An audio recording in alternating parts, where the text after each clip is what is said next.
Hi മക്കളെ, അബ്ദുള്ള സാറാണ്. അപ്പൊ ഇന്ന് നമ്മൾ എടുക്കാൻ പോകുന്നത് നിങ്ങളുടെ ഓണം എക്സാമിനേഷൻ എങ്ങനെ എളുപ്പമായി പഠിക്കാം എന്നുള്ള ഒരു ടോപ്പിക് ആണ് അല്ലെ. അപ്പൊ ഇവിടെ നമ്മൾ ഓരോ ടോപ്പിക്കുകളായിട്ട്, അതായത് നമ്മുടെ ചാപ്റ്റേഴ്സിനെ ഓരോ ടോപ്പിക്കുകളായിട്ട് നമ്മൾ എന്ത് ചെയ്യാണ്, മാറ്റിയെടുക്കുകയാണ്. നമ്മൾ മൊത്തം ഒരു ചാപ്റ്റർ പഠിക്കുന്ന സമയത്ത് നിങ്ങൾ കുറച്ച് കൺഫ്യൂസ്ഡ് ആയിരിക്കും അല്ലെ, എവിടുന്ന് തുടങ്ങണം, ഏതാണ് ആദ്യം പഠിക്കേണ്ടത്, മൊത്തം കണക്റ്റഡ് ആയി വരുമ്പോൾ നിങ്ങൾ ആകെ കൺഫ്യൂസ്ഡ് ആയിരിക്കും. അപ്പൊ ആ ഒരു അവസ്ഥ മാറ്റിയെടുക്കാൻ സാർ ഇന്ന് ഒരു ടോപ്പിക് എങ്ങനെ പഠിച്ചെടുക്കാം എന്നുള്ള കാര്യമാണ് പറയുന്നത്. അപ്പൊ നമ്മൾ ഒരു ചാപ്റ്ററിൽ ഒരു ടോപ്പിക് എങ്ങനെ പഠിച്ചെടുക്കാം എന്ന് പറയുന്ന ഒരു ക്ലാസ് ആണ് ഇന്നത്തെ. അപ്പൊ മക്കളെല്ലാവരും എന്ത് ചെയ്യുക, ക്ലാസ് മുഴുവനായിട്ട് കാണാം. നമ്മൾ സാമൂഹിക പരിഷ്കർത്താക്കളെ കുറിച്ച്, സോഷ്യൽ റിഫോമേഴ്സിനെ കുറിച്ച്, അവരുടെ മൂവ്മെന്റ്സും കാര്യങ്ങളൊക്കെയാണ് ഇന്നത്തെ നമ്മുടെ ടോപ്പിക് എന്ന് പറയുന്നത്. അപ്പൊ ഈ ഒരു ടോപ്പിക് മാത്രം പഠിക്കുമ്പോൾ ഒക്കെ കുറച്ച് എളുപ്പമായിരിക്കും. ഒരു 10 മിനിറ്റിൽ നമ്മൾ ഒരു ടോപ്പിക് പഠിക്കുന്നു. അങ്ങനെ ഒരു 50 മിനിറ്റ് സ്പെൻഡ് ചെയ്യുകയാണെങ്കിൽ നമുക്ക് ഒരു ചാപ്റ്റർ കംപ്ലീറ്റ് ആയിട്ട് എന്ത് ചെയ്യാൻ പറ്റും, പഠിച്ചെടുക്കാൻ പറ്റും. അപ്പോൾ എളുപ്പത്തിൽ നമുക്ക് 4 ചാപ്റ്റർ പഠിച്ചെടുക്കാൻ എത്ര മിനിറ്റ് മതി? 200 മിനിറ്റ് മതി. അതായത് 3 മണിക്കൂറും 20 മിനിറ്റും ഉണ്ടെങ്കിൽ നമുക്ക് ഒരു 4 ചാപ്റ്റേഴ്സ്, നമ്മുടെ ഓണം എക്സാമിനേഷനുള്ള 4 ചാപ്റ്റേഴ്സ് മൊത്തം നമുക്ക് എന്ത് ചെയ്യാൻ പറ്റും, പഠിച്ചെടുക്കാൻ പറ്റും. അപ്പോൾ ആ ഒരു മാർഗമായിട്ടാണ് സാർ വന്നിരിക്കുന്നത്. അപ്പൊ ഇന്ന് നമ്മൾ എടുക്കാൻ വന്ന ടോപ്പിക് എന്താണ്? സാമൂഹിക പരിഷ്കർത്താക്കളെ കുറിച്ചാണ്, സോഷ്യൽ റിഫോമേഴ്സിനെ കുറിച്ചാണ്, അവരുടെ റിഫോം മൂവ്മെന്റിനെ കുറിച്ചാണ് നമ്മൾ എടുക്കാനുള്ളത്. അപ്പൊ ആദ്യം തന്നെ എന്തുകൊണ്ടാണ് സോഷ്യൽ റീഫോമേഴ്സ് ഉണ്ടായത്, അല്ലെങ്കിൽ സാമൂഹിക പരിഷ്കർത്താക്കളുടെ ആവശ്യകത എന്തായിരുന്നു?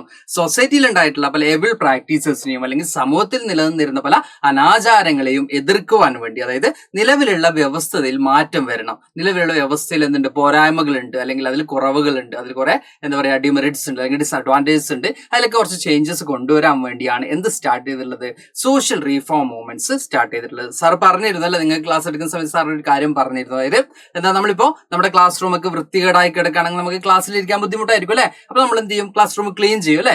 അതുപോലെ തന്നെ നമ്മുടെ സമൂഹത്തിലുള്ള പല തിന്മകളും അനാചാരങ്ങളൊക്കെ ഉണ്ടായിരുന്നു, അതിനൊക്കെ എടുത്തു കളയുകയാണ് ആരിലൂടെ ചെയ്യുന്നത്, സോഷ്യൽ റീഫോമേഴ്സ് അവരുടെ മൂവ്മെന്റ്സിലൂടെ ചെയ്യുന്നത്. അപ്പൊ ഫസ്റ്റ് നമുക്ക് നോക്കാനുള്ളത് ഈ ഒരു കാലഘട്ടത്തിൽ ഉണ്ടായിട്ടുള്ള തിന്മകൾ എന്തൊക്കെയാണ്, അല്ലെങ്കിൽ സമൂഹത്തിൽ ഉണ്ടായിട്ടുള്ള എവിൾ പ്രാക്ടീസസ്, അനാചാരങ്ങൾ എന്തൊക്കെയാണ് എന്നുള്ളതാണ് നമുക്ക് ആദ്യം നോക്കാനുള്ളത്. അപ്പൊ ഇവിടെ നമുക്ക് കാണാൻ പറ്റുന്നുണ്ട്, എന്തൊക്കെ കാണാൻ പറ്റുന്നുണ്ട് മക്കളെ, എന്തൊക്കെ തരത്തിലുള്ള തിന്മകൾ അവിടെ ഉണ്ട്. ചൈൽഡ് മാരേജ് ഉണ്ട് അല്ലെ, പിന്നെയോ പ്രൊവിഷൻ ഓൺ വിഡോ റീമാരേജ്, അതുപോലെ തന്നെ human sacrifice, then female infanticide, slavery, ഇങ്ങനെ പല തരത്തിലുള്ള എവിൾ പ്രാക്ടീസസും അല്ലെങ്കിൽ അനാചാരങ്ങളും എവിടെ ഉണ്ടായിരുന്നു, നമ്മുടെ നാട്ടിൽ ഉണ്ടായിരുന്നു. ഇതിനൊക്കെ ആര് ഒപ്പോസ് ചെയ്യാണ്, ഇതിനൊക്കെ ആര് തുടച്ചു നിൽക്കുകയാണ്, ആര് എടുത്തു കളയുകയാണ്? നിരവധി സാമൂഹ്യ പരിഷ്കർത്താക്കൾ. അവരെ കുറിച്ചാണ് നമ്മൾ ഇന്നത്തെ ക്ലാസ്സിൽ പഠിക്കുന്നത്. സാർ ഓൾറെഡി പറഞ്ഞിരുന്നു അല്ലെ, അവരെ കുറിച്ച് പഠിക്കുമ്പോൾ, സാമൂഹ്യ പരിഷ്കർത്താക്കളെ കുറിച്ച് പഠിക്കുമ്പോൾ നമ്മൾ ഇഷ്ടപ്പെട്ടുകൊണ്ട് പഠിക്കുക, അവരെ റെസ്പെക്ട് ചെയ്തുകൊണ്ട് പഠിക്കുക, അവരെ ബഹുമാനിച്ചുകൊണ്ട് നമ്മൾ എന്ത് ചെയ്യണം, അവരെ കുറിച്ച് പഠിക്കണം. അപ്പൊ മലയാളത്തിലൊന്ന് പറയാം, ഇന്ത്യയിൽ നിലനിന്നിരുന്ന സാമൂഹിക അനാചാരങ്ങൾ എന്തൊക്കെയാണ്? സതി ഉണ്ടായിരുന്നു, നരബലി ഉണ്ടായിരുന്നു, വിധവ വിവാഹ നിഷേധം ഉണ്ടായിരുന്നു, പിന്നെയോ ജാതി വ്യവസ്ഥയുടെ അടിസ്ഥാനത്തിലുള്ള പല പ്രശ്നങ്ങളൊക്കെ ഉണ്ടായിരുന്നു. അപ്പോൾ തന്നെ നമ്മൾ പറഞ്ഞ എന്താ പറയാ, ഇത്തരത്തിലുള്ള സാമൂഹിക പ്രശ്നങ്ങളെ എതിർത്തുകൊണ്ട് അതിന് പരിഹാരം കണ്ടെത്തുക എന്നുള്ളതായിരുന്നു ആരുടെ ഡ്യൂട്ടി, ആരുടെ ലക്ഷ്യം, അല്ലെങ്കിൽ ആരുടെ ചുമതല എന്ന് പറയുന്നത്? സാമൂഹ്യ പരിഷ്കർത്താക്കളുടെ അല്ലെങ്കിൽ സോഷ്യൽ റീഫോമേഴ്സിന്റെ ചുമതല എന്ന് പറയുന്നത്. ഓക്കെ അല്ലേ? അപ്പൊ ഇന്ത്യയിൽ നിലനിന്നിരുന്ന സാമൂഹിക അനാചാരങ്ങൾ എന്തൊക്കെയായിരുന്നു, എന്തൊക്കെയാണ് ഇന്ത്യയിൽ ഉണ്ടായിരുന്ന ലെവൽ പ്രാക്ടീസസ് എന്ന് ചോദിക്കുകയാണെങ്കിൽ മക്കൾ എന്ത് ചെയ്യണം, ഇത്രയാണ് ഇതിന്റെ ആൻസർ ആയിട്ട് വരുന്നത്. ഇത് കൃത്യമായിട്ട് അവിടെ ആൻസർ ആയിട്ട് കൊടുക്കണം. അപ്പൊ ഫസ്റ്റ് ടോപ്പിക് നമ്മൾ പഠിച്ചു കഴിഞ്ഞു. ഇനി ഈ ടോപ്പിക്കിലേക്ക് കണക്ട് ചെയ്തിട്ട് കുറച്ച് കാര്യങ്ങൾ പറയാനുണ്ട്, അതും കൂടി നോക്കണം കേട്ടോ. അപ്പൊ ഫസ്റ്റ് നമുക്ക് പറയാനുള്ളത് ആരെ കുറിച്ച് തന്നെയാണ്, ആരെ കുറിച്ചായിരിക്കും? നമ്മൾ ഓൾറെഡി പഠിച്ചതാണ്. ആരാണ്? രാജാ റാം മോഹൻ റോയ് അല്ലെ. അപ്പൊ രാജാ റാം മോഹൻ റോയ്, എന്തുകൊണ്ടാണ് രാജാ റാം മോഹൻ റോയുടെ പേര് നമ്മൾ ആദ്യം എടുത്തതെന്ന് ചോദിക്കുകയാണെങ്കിൽ നമുക്ക് ഇവിടെ കാണാൻ പറ്റും, ഇന്ത്യൻ നവോത്ഥാനത്തിന്റെ പിതാവ് അല്ലെ. ഇന്ത്യൻ നവോത്ഥാനത്തിന്റെ പിതാവാണ് ആര്? Raja Ram Mohan Roy. Father of Indian renaissance. Who is father of Indian renaissance എന്ന് ചോദിക്കുകയാണെങ്കിൽ മക്കൾ കൃത്യമായിട്ട് ആരാണ് ഇന്ത്യൻ നവോത്ഥാനത്തിന്റെ പിതാവ് എന്ന് ചോദിക്കുകയാണെങ്കിൽ മക്കൾക്ക് കൃത്യമായിട്ട് എന്താ ആൻസർ ചെയ്താം? രാജാ റാം മോഹൻ റോയ് ആണ് ഇന്ത്യൻ നവോത്ഥാനത്തിന്റെ പിതാവ്. അപ്പൊ അവിടെ വൺ വേർഡ് ടൈപ്പ് ക്വസ്റ്റ്യൻ വന്നാലും മക്കൾക്ക് എന്ത് ചെയ്യാൻ പറ്റും, അവിടെ അറ്റൻഡ് ചെയ്യാൻ പറ്റും. ആക്ടിവിറ്റിയിൽ ABC എന്നുള്ളതായിരിക്കും അല്ലെ വരാ. അപ്പൊ ആക്ടിവിറ്റി 1 ഇപ്പൊ ABC വന്നു. അതിലിപ്പോ സാമൂഹ്യ പരിഷ്കർത്താക്കളെ കുറിച്ച് ചോദിച്ചു. ഫസ്റ്റുള്ള ചോദ്യം ഇതായിരിക്കും, non as father of Indian renaissance. ആരാണ് ഇന്ത്യൻ നവോത്ഥാനത്തിന്റെ പിതാവ് എന്നൊരു ചോദ്യമാണ് അവിടെ ആദ്യം വന്നിട്ടുള്ളതെങ്കിൽ അവിടെ എന്ത് കൊടുക്കുക? രാജാ റാം മോഹൻ റോയ് എന്നുള്ള ആൻസർ കൊടുക്കുക. അപ്പൊ ഒരു എന്താ പറയാ, അതിനുശേഷം 2 ക്വസ്റ്റ്യനും കൂടി ഉണ്ടാവും. 3 എന്താ ചെയ്യാ, നിങ്ങൾക്ക് ഒരു ക്വസ്റ്റ്യനിൽ 3 സബ് ക്വസ്റ്റ്യൻസ് ആയിട്ടായിരിക്കും ഉണ്ടാവുന്നത് അല്ലെ. അപ്പൊ 3 2 AB അല്ലെങ്കിൽ ABC ഇങ്ങനെയായിരിക്കും നിങ്ങൾക്ക് എന്ത് ചെയ്യുക, സബ് ക്വസ്റ്റ്യൻസ് ഉണ്ടാവുക. അപ്പൊ ഈ ഒരു ചോദ്യം വന്നു, സാമൂഹിക പരിഷ്കർത്താക്കളെ കുറിച്ചുള്ള ചോദ്യമാണ്. അതിൽ ഒന്നാമത്തെ ചോദ്യം മിക്കവാറും എന്ത് തന്നെയായിരിക്കും, known as father of Indian renaissance, Indian നവോത്ഥാനത്തിന്റെ പിതാവ് ആര് എന്നുള്ളത് തന്നെയായിരിക്കും. ആരാണ് മക്കളെ?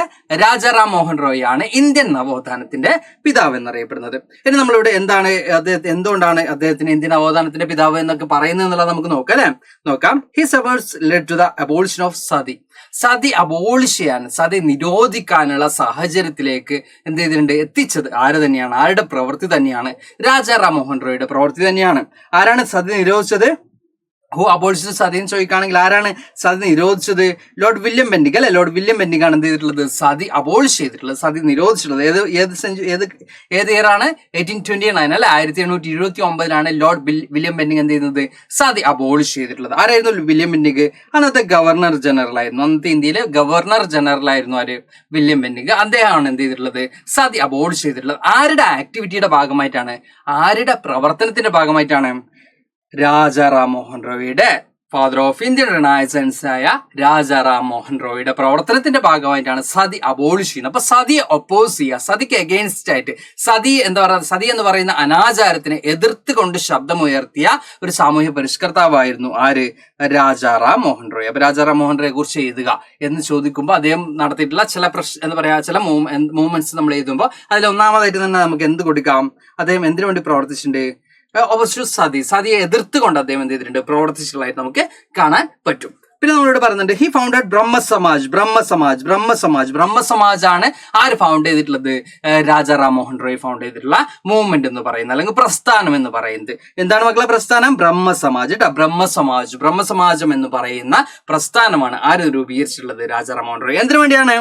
To propagate his ideology and gave the message that ideals of all religions are basically same. അദ്ദേഹത്തിന്റെ ആശയങ്ങൾ പ്രചരിപ്പിക്കാൻ വേണ്ടി, അദ്ദേഹത്തിന്റെ ആശയങ്ങൾ ജനങ്ങളിലേക്ക് എത്തിക്കാൻ വേണ്ടി സതി ഓപ്പോസ് ചെയ്യുന്നു, അല്ലെങ്കിൽ കാസ്റ്റിസത്തെ ഓപ്പോസ് ചെയ്യുന്നു, അല്ലെങ്കിൽ all religions are basically same, ഇങ്ങനെയുള്ള ആശയങ്ങൾ ഉണ്ടാവും, അല്ലെങ്കിൽ ഐഡിയോളജി ഉണ്ടാവും അല്ലെ, അത് പ്രചരിപ്പിക്കാൻ വേണ്ടി, അത് പ്രൊപ്പഗേറ്റ് ചെയ്യാൻ വേണ്ടിയാണ് എന്ത് സ്റ്റാർട്ട് ചെയ്തിട്ടുള്ളത്? ബ്രഹ്മസമാജ് എന്ന് പറയുന്ന മൂവ്മെന്റ് അല്ലെങ്കിൽ പ്രസ്ഥാനം ആരംഭിച്ചിട്ടുള്ളത്? രാജാ റാം മോഹൻ റോയ് ആരംഭിച്ചിട്ടുള്ളത് മക്കളെ. അപ്പൊ രാജാ റാം മോഹൻ റോയെ കുറിച്ചാണ് നമ്മൾ പറയുന്നത്. എന്തൊക്കെയായിരുന്നു?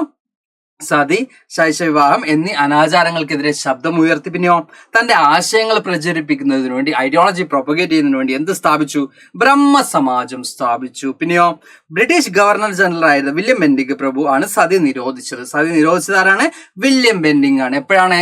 1829 1829 വില്യം ബെന്റിക് എന്ത് നിരോധിക്കുന്നത്? സതി നിരോധിക്കുന്നത്. ഇതിന് കാരണം ആരാണ്? രാജാ റാം മോഹൻ റോയിയുടെ പ്രവർത്തനങ്ങളാണ്. സാർ പറഞ്ഞ പോലെ തന്നെ രാജാ റാം മോഹൻ റോയിയുടെ ആക്ടിവിറ്റിയാണ് എന്തിന് കാരണമായിട്ടുള്ളത്? സതി അബോളിഷ് ചെയ്യാൻ, സതി നിരോധിക്കാൻ കാരണമായിട്ടുള്ളത്. അപ്പൊ ഒന്നാമത്തെ സാമൂഹ്യ പരിഷ്കർത്താവിനെ കുറിച്ച് നമ്മൾ പഠിച്ചു അല്ലെ. ഫാദർ ഓഫ് ഇന്ത്യൻ റിനൈസൻസ് ആണ്, സതിക്കെതിരെയാണ് പ്രവർത്തിച്ചിട്ടുള്ളത്. സതി നിരോധനത്തിലേക്ക് വരെ അദ്ദേഹത്തിന്റെ പ്രവർത്തനങ്ങൾ എത്തിയിട്ടുണ്ട് എന്ന് നമുക്ക് കാണാൻ പറ്റും. ഇനി അടുത്തത് ആരാണെന്ന് നോക്കാം. സ്വാമി ദയാനന്ദ സരസ്വതിയാണ് നമുക്ക് അടുത്തതായിട്ട് എടുക്കാനുള്ളത്. നോക്കാം. Swami Dayananda Saraswati was leader of Indian renaissance who attacked caste system and condemned idol വേർഷിപ്പിനെയും അതുപോലെ തന്നെ കാസ്റ്റ് സിസ്റ്റത്തെയൊക്കെ ആര് ഒപ്പോസ് ചെയ്യുന്നുണ്ടായിരുന്നു മക്കളെ? ആര് എതിർക്കുന്നുണ്ടായിരുന്നു മക്കളെ? സ്വാമി ദയാനന്ദ സരസ്വതി എതിർക്കുന്നതായിട്ട് നമുക്ക് കാണാൻ പറ്റും. To disseminate his ideology he founded Arya Samaj.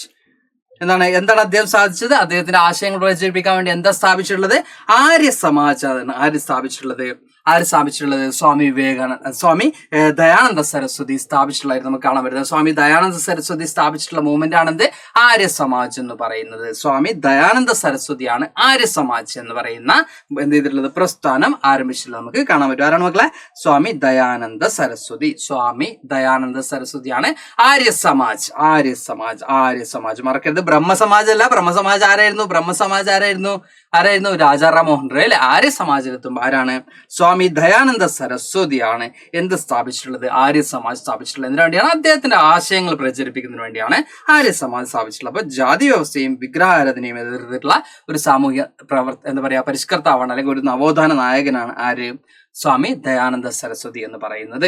Okay, അതുപോലെ തന്നെ നമ്മൾ പറയുന്നത് ഈ ലക്ഷ്യങ്ങൾക്ക് വേണ്ടി അദ്ദേഹം ആര്യ സമാജം സ്ഥാപിച്ചു. അദ്ദേഹത്തിന്റെ ആശയങ്ങൾ പ്രചരിപ്പിക്കാനുള്ള ലക്ഷ്യത്തോടു കൂടി സ്ഥാപിച്ചതാണ് ഏത് പ്രസ്ഥാനം? ആര്യ സമാജ് എന്നുള്ളത്. ഇനി അടുത്ത സാമൂഹ്യ പരിഷ്കർത്താവാരാണ്? ജ്യോതിറാവ് ഫൂലെയാണ് അടുത്ത സാമൂഹ്യ പരിഷ്കർത്താവ്, അടുത്ത സോഷ്യൽ റിഫോമർ. ഈ contempt cast system and promoted widow remarriage. എന്ത് ചെയ്യുന്നുണ്ട്? കാസ്റ്റ് സിസ്റ്റത്തെ ഒപ്പോസ് ചെയ്യുന്നുണ്ട്. എന്തിനെ പ്രൊമോട്ട് ചെയ്യുന്നുണ്ട്? വിഡോ റീമാരേജിന്. അപ്പൊ മാറിപ്പോയിരുന്നു മക്കളെ. He opposed cast system and widow remarriage എന്നല്ല പറയേണ്ടത്. എന്തിനെ ഒപ്പോസ് ചെയ്യുന്നുണ്ട്? കാസ്റ്റ് സിസ്റ്റത്തെ ഒപ്പോസ് ചെയ്യുന്നുണ്ട്. അറ്റ് ദ സെയിം ടൈം എന്തിനെ പ്രൊമോട്ട് ചെയ്യാണ്? വിഡോ റീമാരേജിനെ പ്രൊമോട്ട് ചെയ്യാണ്ട്. മക്കളെ എഴുതുമ്പോൾ എക്സാമിന് എഴുതുന്ന സമയത്ത് മാറിപ്പോവാം. രണ്ടും ഒപ്പോസ് ചെയ്യുന്ന രീതിയിൽ എഴുതാം. വിഡോ റീമാരേജിനെ പ്രൊമോട്ട് ചെയ്യാണ്, പ്രോത്സാഹിപ്പിക്കുകയാണ് ചെയ്യുന്നുള്ളത്. ജാതി സമ്പ്രദായത്തെ എതിർക്കുന്നുണ്ട്. ഓക്കെ, ജാതി സമ്പ്രദായത്തെ വിമർശിക്കുകയും അതേസമയം തന്നെ വിധവാ വിവാഹത്തെ എന്ത് ചെയ്യുന്നുണ്ട്? പ്രോത്സാഹിപ്പിക്കുകയാണ് ആര് ചെയ്തിട്ടുള്ളത്? ജ്യോതിറാവ് ഫുലെ ചെയ്തിട്ടുള്ളത്. He argued that free and compulsory education should be provided children up to 12 years and gave primary concern to the education of the weaker section of of and woman. അപ്പം ഇദ്ദേഹം ആവശ്യപ്പെടുന്നത് 12 വയസ്സുള്ള കുട്ടികൾക്ക് എന്ത് കൊടുക്കണം? പ്രാഥമിക വിദ്യാഭ്യാസം കൊടുക്കണം. അതുപോലെ തന്നെ ഫ്രീ ആയിട്ടുള്ള, കമ്പൽസറി ആയിട്ടുള്ള, സൗജന്യമായിട്ടുള്ള, അതുപോലെ തന്നെ നിർബന്ധിതമായിട്ടുള്ള വിദ്യാഭ്യാസം കൊടുക്കണം. അതുപോലെ തന്നെ നമുക്ക് കാണാൻ പറ്റും വീക്കർ സെക്ഷനും സ്ത്രീകൾക്കും എന്ത് കൊടുക്കണം? പ്രൈമറി എഡ്യൂക്കേഷൻ, പ്രാഥമിക വിദ്യാഭ്യാസം കൊടുക്കണം എന്നൊരു ആവശ്യം കൂടി ആര് മുമ്പോട്ട് വെച്ചിട്ടുണ്ട്? ജ്യോതിറാവ് ഫുലെ മുമ്പോട്ട് വെച്ചിട്ടുണ്ട്. അദ്ദേഹത്തിന്റെ മൂവ്മെന്റിന്റെ പേരെന്താണ് മക്കളെ? പ്രസ്ഥാനത്തിന്റെ പേരെന്താണ്? സത്യശോധക് സമാജ് കേട്ടാ. സത്യശോധക് സമാജ് ആണ്. ആരുടെ മൂവ്മെന്റ്? സത്യശോധക് സമാജ്. ആരുടെ മൂവ്മെന്റ് ആണ്? ജ്യോതിറാവ് ഫുലെയുടെ മൂവ്മെന്റ് ആണത് സത്യശോധക് സമാജ്. അദ്ദേഹത്തിന്റെ ആശയങ്ങളൊക്കെ പ്രചരിപ്പിക്കാനും ഒക്കെയാണ് എന്ത് ചെയ്തിട്ടുള്ളത്? സത്യശോധക് സമാജ് സ്ഥാപിച്ചിട്ടുള്ളത്. അപ്പൊ സ്ത്രീകളുടെയും കുട്ടികളുടെയും വിദ്യാഭ്യാസത്തിന് പ്രാധാന്യം നൽകി അദ്ദേഹം വിധവകളുടെ വിവാഹത്തെ പ്രോത്സാഹിപ്പിക്കുകയും ജാതി വ്യവസ്ഥയെ എതിർക്കുകയും ചെയ്തു. സത്യശോധക് സമാജ് സ്ഥാപിക്കുകയും ചെയ്തിട്ടുണ്ട്. ഓക്കെ, അപ്പൊ ജ്യോതിറാവ് ഫുലെ കഴിഞ്ഞു. ഇനി നമുക്ക് അടുത്തൊരു വനിതാ നേതാവിലേക്ക് പോവാം. പണ്ഡിത രമാബായി ആണ് നമുക്ക് അടുത്തതായിട്ട് ഉള്ളത്. പണ്ഡിത രമാബായി എന്ത് ഫൗണ്ട് ചെയ്തിട്ടുണ്ട്? ആര്യ മഹിളാ സഭ. ആര്യ മഹിളാ സഭയാണ് സ്റ്റാർട്ട് ചെയ്തിട്ടുള്ളത്. എന്തിനു വേണ്ടിയാണ്? അപ്ലിഫ്റ്റ്മെന്റ് ഓഫ് വുമൺ ആണ്, സ്ത്രീകളുടെ ഉന്നമനത്തിന് വേണ്ടിയാണ് എന്ത് സ്റ്റാർട്ട് ചെയ്തിട്ടുള്ളത്? ആര്യ മഹിളാ സഭ എന്ന് പറയുന്ന പ്രസ്ഥാനം സ്റ്റാർട്ട് ചെയ്തിട്ടുള്ളത്, അല്ലെങ്കിൽ മൂവ്മെന്റ് സ്റ്റാർട്ട് ചെയ്തിട്ടുള്ളത്. എന്താണ് നമുക്കുള്ള മൂവ്മെന്റിന്റെ പേര്? ആര്യ മഹിളാ സഭ എന്നുള്ള മൂവ്മെന്റ് ആണ്. ആര്യ മഹിളാ സഭ എന്ന് പറയുന്ന മൂവ്മെന്റ് ആണ് ആര് സ്റ്റാർട്ട് ചെയ്തിട്ടുള്ളത്? പണ്ഡിത രമാബായി സ്റ്റാർട്ട് ചെയ്തിട്ടുള്ളത്. എന്തിനു വേണ്ടിയാണ്? അവരുടെ എന്താ പറയാ, നമ്മൾ പറഞ്ഞ പോലെ അപ്ലിഫ്റ്റ്മെന്റ് ഓഫ് വുമൺ, സ്ത്രീകളുടെ ഉന്നമനത്തിന് വേണ്ടിയാണ് എന്ത് സ്റ്റാർട്ട് ചെയ്തിട്ടുള്ളത്? ഈ ഒരു ആര്യ മഹിളാ സഭ ആര് സ്റ്റാർട്ട് ചെയ്തിട്ടുള്ളത്? പണ്ഡിത രമാബായി സ്റ്റാർട്ട് ചെയ്തിട്ടുള്ളത്. She fought against social inequalities faced by women and worked tirelessly for women's education and empowerment of widows. അപ്പൊ എന്തിനു വേണ്ടി പ്രവർത്തിച്ചിട്ടുണ്ട്? സ്ത്രീകൾ നേരിടുന്ന പ്രശ്നങ്ങൾക്കെതിരെ, സ്ത്രീകൾ നേരിടുന്ന അസമത്വത്തിനെതിരെ ശക്തമായിട്ട് പോരാടിയിട്ടുള്ള ഒരു വനിത കൂടിയാണ് ആര്? പണ്ഡിത രമാബായി എന്ന് പറയുന്നത്.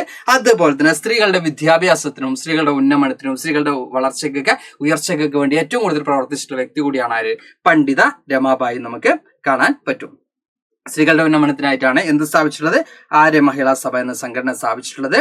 അപ്പൊ സ്ത്രീകൾ അനുഭവിക്കുന്ന സാമൂഹ്യ അസമത്വങ്ങൾക്കെതിരെ എന്ത് ചെയ്തിട്ടുണ്ട്? അവർ ശക്തമായിട്ട് പോരാടിയിരുന്നതായിട്ട് നമുക്ക് കാണാൻ പറ്റും. അപ്പൊ അടുത്ത സാമൂഹ്യ പരിഷ്കർത്താവ് നമ്മൾ പറയാനുള്ളത് സർ സയ്യിദ് അഹമ്മദ് ഖാൻ ആണ്. സർ സയ്യിദ് അഹമ്മദ് ഖാന്റെ പ്രവർത്തികൾ നമുക്ക് നോക്കാനുണ്ട്, അല്ലെങ്കിൽ അദ്ദേഹം ചെയ്തിട്ടുള്ള ആക്ടിവിറ്റീസ് എന്തൊക്കെയാണ്, മേജർ ആയിട്ടുള്ള ആക്ടിവിറ്റീസ് എന്തൊക്കെയാണ് നമുക്ക് നോക്കാനുണ്ട് അല്ലെ. അപ്പൊ സർ സയ്യിദ് അഹമ്മദ് ഖാനെ കുറിച്ച് നമുക്ക് നോക്കുമ്പോൾ അദ്ദേഹം എന്തിനു വേണ്ടിയാണ് പ്രവർത്തിച്ചിട്ടുള്ളത് നമ്മളിവിടെ കാണാൻ പറ്റില്ല. മോഡേൺ എഡ്യൂക്കേഷൻ ആരിലൂടെ സ്പ്രെഡ് ചെയ്യാനാണ്? മുസ്ലിംസിനിടയിലൂടെ മോഡേൺ എഡ്യൂക്കേഷൻ സ്പ്രെഡ് ചെയ്യാനാണ് അദ്ദേഹം ശ്രമിച്ചിട്ടുള്ളത്. അതുപോലെ തന്നെ അദ്ദേഹം സ്ഥാപിച്ചിട്ടുള്ളതാണ് എന്ത്? Muhammadan Anglo Oriental College. പിന്നീട് ഇത് എന്തായിട്ട് മാറുന്നുണ്ട്? അലിഗഡ് മുസ്ലിം യൂണിവേഴ്സിറ്റി ആയിട്ട് മാറുന്നുണ്ട്. അപ്പൊ അലിഗഡ് മുസ്ലിം യൂണിവേഴ്സിറ്റിയുടെ ഫൗണ്ടർ എന്നൊക്കെ നമ്മൾ പറയുമ്പോൾ ആരെ പറയാം? സർ സയ്യിദ് അഹമ്മദ് ഖാനിലേക്ക് നമുക്ക് പോവാം. Then നമ്മളോട് പറഞ്ഞത് one of his remarks of the Hindu-Muslim unity is given below. Both Hindus and Muslims breathe the air of India, drink the water of Ganga and Yamuna. We both feed upon the products of Indian soil. We are together in life and death. നമുക്ക് കാണാൻ പറ്റും ഇന്ത്യക്കാരെ എന്താ പറയാ, ഇന്ത്യക്കാരെ ജനിക്കുന്നു. നമ്മൾ Muslims ആണെങ്കിലും ഹിന്ദുസ് ആണെങ്കിലും ഇന്ത്യക്കാരെ ജനിക്കുന്നു. ഇന്ത്യയുടെ വാഴുവാണ് നമ്മൾ എന്ത് ചെയ്യുന്നത്? ശ്വസിക്കുന്നുള്ളത്. ഗംഗയുടെയും യമുനയുടെ ഒക്കെ എന്താ പറയാ ജലമാണ് നമ്മൾ എന്ത് ചെയ്യുന്നത്? കുടിക്കുന്നുള്ളത്. അതുപോലെ തന്നെ ഇന്ത്യയിൽ മണ്ണിൽ ഉൽപ്പാദിപ്പിക്കുന്ന ഉൽപ്പന്നങ്ങളാണ് നമ്മൾ കഴിക്കുന്നുള്ളത്. നമ്മൾ ജനനം മുതൽ മരണം വരെ ഇന്ത്യക്കാരാണ്. അതായത് മതം ഏതായാലും നമ്മളെല്ലാവരും എന്ത് തന്നെയാണ്? ഇന്ത്യക്കാരാണ്. എല്ലാ ഇന്ത്യക്കാരും ഒന്ന് തന്നെയാണ് എന്നുള്ള ഒരു കൺസെപ്റ്റ് ആണ് ആര് മുമ്പോട്ട് വെക്കുന്നത്? ഹിന്ദു മുസ്ലിം യൂണിറ്റിയാണ് ആര് മുമ്പോട്ട് വെക്കുന്നത്? സർ സയ്യിദ് അഹമ്മദ് ഖാന്റെ എന്താ പറയാ ഈ വാക്കുകൾ നമുക്ക് കാണാൻ പറ്റുന്നത്. അപ്പോൾ ഇന്ത്യക്കാരെല്ലാവരും ഒന്നാണ് എന്നുള്ള ഒരു കൺസെപ്റ്റ് ആണ്. ഇന്ത്യക്കാരെല്ലാവരും ഒന്ന് തന്നെയാണ്. ഓൾ ഇന്ത്യൻസ് ആർ ഈക്വൽ, അല്ലെങ്കിൽ ഓൾ ഇന്ത്യൻസ് ആർ എന്താ പറയാ വൺ എന്നുള്ള ഒരു കൺസെപ്റ്റ് ആണ് ആര് മുമ്പോട്ട് വെക്കുന്നത്? സർ സയ്യിദ് അഹമ്മദ് ഖാൻ മുമ്പോട്ട് വെക്കുന്ന ഒരു യൂണിറ്റിയാണ്, റിലീജിയസ് ആയിട്ടുള്ള യൂണിറ്റിയാണ് അവിടെ നമുക്ക് കാണാൻ പറ്റുന്നത്. അപ്പൊ മലയാളത്തിലൊന്നും നോക്കാം അല്ലെ. മുസ്ലിങ്ങൾക്കിടയിൽ ആധുനിക വിദ്യാഭ്യാസത്തിന് എന്ത് ചെയ്തിട്ടുണ്ട്? പ്രചാരം നൽകിയിട്ടുള്ള വ്യക്തിയാണ്. അതുപോലെ തന്നെ മുഹമ്മദൻ ആംഗ്ലോ ഓറിയന്റൽ കോളേജ് ആയിരുന്നു അദ്ദേഹം സ്ഥാപിച്ചിട്ടുള്ളത്. പിന്നീട് എന്ത് പേരിൽ അറിയപ്പെടുന്നുണ്ട്? അലിഗഡ് മുസ്ലിം സർവകലാശാല എന്ന പേരിലാണ് എന്ത് ചെയ്യുന്നത്? ഇത് അറിയപ്പെടുന്നത്. ഇനി നമുക്ക് അടുത്ത ഏറ്റവും ഇമ്പോർട്ടന്റ് ആയിട്ടുള്ള ഒരു സാമൂഹ്യ പരിഷ്കർത്താവിനെ കുറച്ചുകൂടി പരിചയപ്പെട്ടോട് നമ്മുടെ ഈ ഒരു ടോപ്പിക്ക് നമുക്ക് വൈൻഡപ്പ് ചെയ്യാൻ പറ്റും. ആരാണ്? സ്വാമി വിവേകാനന്ദ അല്ലെ. സ്വാമി വിവേകാനന്ദയിലേക്കാണ് നമ്മൾ പോകുന്നത്. അപ്പൊ എന്തിനൊക്കെ അഗെയിൻസ്റ്റ് ആയിട്ടാണ് അദ്ദേഹം പോരാട്ടില്ലെന്ന് നമുക്ക് നോക്കാം അല്ലെ. നമുക്ക് അവിടെ കാണാൻ പറ്റും. Swami Vivekananda fought against the caste inequalities and promoted education among womens. എന്ത് ചെയ്യുന്നുണ്ട്? കാസ്റ്റ് ഇനീക്വാലിറ്റീസിന് അല്ലെങ്കിൽ ജാതിപരമായിട്ടുള്ള എന്താണ് ഈ അസമത്വങ്ങളെ ശക്തമായിട്ട് ആരെ എതിർക്കുന്നുണ്ട്? സ്വാമി വിവേകാനന്ദ എതിർക്കുന്നതായിട്ട് നമുക്ക് കാണാൻ പറ്റും. അതുപോലെ തന്നെ അദ്ദേഹം എന്തിനു വേണ്ടി പ്രവർത്തിക്കുന്നുണ്ട്? സ്ത്രീകളുടെ വിദ്യാഭ്യാസത്തിന് വേണ്ടി പ്രവർത്തിച്ചിട്ടുള്ള വ്യക്തി കൂടിയാണ് ആര്, അല്ലെങ്കിൽ സാമൂഹ്യ പരിഷ്കർത്താവ് കൂടിയാണ് ആര്? സ്വാമി വിവേകാനന്ദ നമുക്ക് കാണാൻ പറ്റും. അതുപോലെ തന്നെ നമ്മൾ നേരത്തെ പറഞ്ഞ പോലെ തന്നെ എന്താണ് ഇപ്പോൾ ഹിന്ദു മുസ്ലിം യൂണിറ്റി എന്ന് പറയുന്ന ഒരു കോൺസെപ്റ്റിനും ആര് ഇമ്പോർട്ടൻസ് കൊടുക്കുന്നുണ്ട്? സ്വാമി വിവേകാനന്ദ ഇമ്പോർട്ടൻസ് കൊടുക്കുന്നതായിട്ട് നമുക്ക് കാണാൻ പറ്റും. അതുപോലെ തന്നെ അദ്ദേഹത്തിന്റെ ഗുരുവായിട്ടുള്ള he was disciple of his Shri Ramakrishna Paramahamsa, അദ്ദേഹത്തിന്റെ ഗുരുവായിട്ടുള്ള രാമകൃഷ്ണ പരമഹംസന്റെ പേരിൽ അദ്ദേഹം എന്ത് സ്റ്റാർട്ട് ചെയ്തിട്ടുണ്ട്? ഈ ഫൗണ്ടഡ് രാമകൃഷ്ണ മിഷൻ. രാമകൃഷ്ണ മിഷനാണ് ആര് സ്റ്റാർട്ട് ചെയ്തിട്ടുള്ളത്? സ്വാമി വിവേകാനന്ദ സ്റ്റാർട്ട് ചെയ്തിട്ടുള്ളത്. അദ്ദേഹത്തിന്റെ ഗുരുവിന്റെ ആശയങ്ങൾ പ്രചരിപ്പിക്കുന്നതിന് വേണ്ടിയാണ് എന്ത് സ്റ്റാർട്ട് ചെയ്തിട്ടുള്ളത്? രാമകൃഷ്ണ മിഷൻ. അപ്പൊ രാമകൃഷ്ണ മിഷൻ ആരുടേതാണ്? എന്താ പറയാ, നമുക്ക് കാണാൻ പറ്റും സ്വാമി വിവേകാനന്ദ. മാറിപ്പോരുത്, സ്വാമി വിവേകാനന്ദന്റേതാണ് രാമകൃഷ്ണ മിഷൻ എന്ന് പറയുന്നത്. To propagate the teaching of his master, അദ്ദേഹത്തിന്റെ ഗുരുവിന്റെ ആശയങ്ങൾ പ്രചരിപ്പിക്കുക, അദ്ദേഹത്തിന്റെ ഗുരു അദ്ദേഹത്തിന് നൽകിയിട്ടുള്ള ആശയങ്ങളൊക്കെ പ്രചരിപ്പിക്കാൻ വേണ്ടിയാണ് എന്ത് സ്റ്റാർട്ട് ചെയ്തിട്ടുള്ളത്? നമ്മൾ ഈ പറയുന്ന രാമകൃഷ്ണ മിഷൻ സ്റ്റാർട്ട് ചെയ്തിട്ടുള്ളത്. ഓക്കെ, ഇനി he played an important role in awakening nationalist feeling and self respect among Indians. ഇന്ത്യക്കാർക്കിടയിൽ നാഷണലിസ്റ്റ് ഫീലിംഗ് വളർത്തിയെടുക്കാൻ, ദേശീയ ബോധം വളർത്തിയെടുക്കാൻ ആർക്ക് സാധിച്ചിട്ടുണ്ട്? ഈ സാമൂഹ്യ പരിഷ്കർത്താവിന് സ്വാമി വിവേകാനന്ദ എന്ന് പറയുന്ന ഏറ്റവും എന്താ പറയുക, നമ്മൾ പറയുകയാണെങ്കിൽ ഏറ്റവും പ്രശസ്തമായിട്ടുള്ള ഏറ്റവും പ്രഗത്ഭനായിട്ടുള്ള സാമൂഹ്യ പരിഷ്കർത്താവിനെ സാധിച്ചിട്ടുള്ളതായിട്ട് നമുക്ക് കാണാൻ പറ്റും. അപ്പൊ മലയാളത്തിൽ ജസ്റ്റ് നോക്കുക, ജാതീയമായിട്ടുള്ള ഉച്ചനീചത്വങ്ങളെ എതിർക്കുകയും സ്ത്രീ വിദ്യാഭ്യാസത്തെ പ്രോത്സാഹിപ്പിക്കുകയും ചെയ്യുന്നുണ്ട്. ഇന്ത്യക്കാരിലെ ദേശീയ ബോധം വളർത്തിയെടുക്കുന്നതിൽ ആർക്ക് വലിയ പങ്കുണ്ടായിട്ടുണ്ട്? സ്വാമി വിവേകാനന്ദന് വലിയ പങ്കുണ്ടായിട്ടുണ്ട്. അപ്പൊ നമ്മൾ വളരെ എന്താ പറയുക, ചെറിയൊരു ടൈം കൊണ്ട് 5 സാമൂഹ്യ പരിഷ്കർത്താക്കളെ കുറിച്ചാണ് നമ്മൾ പഠിച്ചിട്ടുള്ളത് അല്ലെ. 5ഓളം സാമൂഹ്യ പരിഷ്കർത്താക്കളെ കുറിച്ചും അതുപോലെ തന്നെ സമൂഹത്തിന് അന്നുണ്ടായിട്ടുള്ള തിന്മകൾ എന്ത് എന്നുള്ള കാര്യങ്ങളാണ് പഠിച്ചിട്ടുള്ളത്. ഇതുപോലെ ചാപ്റ്റർ മൊത്തം നമുക്ക് എന്ത് ചെയ്യണം? ഓരോ ടോപ്പിക്കായി പഠിക്കണം, ഓരോ ഭാഗങ്ങളായിട്ട്. നിങ്ങൾ ഇനി പഠിക്കേണ്ടത് അങ്ങനെയാണ്. കംപ്ലീറ്റ് ആയിട്ട് ഒറ്റ സ്ട്രെച്ചിൽ വായിക്കാൻ നമുക്ക് ആ കൺഫ്യൂസ്ഡ് ആവും. ഈ ഒരു ചാപ്റ്റർ തന്നെ 2 തലങ്ങളുണ്ട് അല്ലെ. നാഷണൽ മൂവ്മെന്റും കാര്യങ്ങളൊക്കെ വരാനുണ്ട്. അപ്പൊ ഭാഗങ്ങളായി പഠിക്കുക. അങ്ങനെ പഠിക്കുമ്പോൾ നമുക്ക് എക്സാമിന് പോകുന്ന സമയത്ത് എളുപ്പമായിരിക്കും. അപ്പൊ അതുകൊണ്ട് തന്നെ മക്കൾ എന്ത് ചെയ്യുക? ഈ ഒരു രീതിയിൽ പഠിച്ചെടുക്കുക. അതായത് ഓരോ ഭാഗങ്ങളായിട്ട് കട്ട് ചെയ്ത് ആ ഒരു ഭാഗം ഒരു ടൈമിൽ പഠിക്കുക, അടുത്ത ഭാഗം നെക്സ്റ്റ് ടൈമിൽ പഠിക്കുക. ചെറിയൊരു ടൈം ഡിഫറൻസിൽ പഠിക്കുമ്പോൾ ആ പഠിച്ച ഭാഗങ്ങൾ മക്കളുടെ മൈൻഡിൽ എന്ത് ചെയ്യും? കൃത്യമായിട്ടുണ്ടാവും. അപ്പൊ അടുത്ത ഭാഗങ്ങളൊക്കെ പഠിക്കേണ്ടത് ഇതുപോലെയാണ് എന്നുള്ളതാണ് സാർ ഇന്ന് പറഞ്ഞിരുന്ന ട്രിക്ക് എന്ന് പറയുന്നത്. ആ മക്കൾ ഇതുപോലെ പഠിച്ചെടുക്കുക. അപ്പൊ നമുക്ക് അടുത്ത വീഡിയോ ആയിട്ട് വീണ്ടും കാണാം മക്കളെ. ബൈ.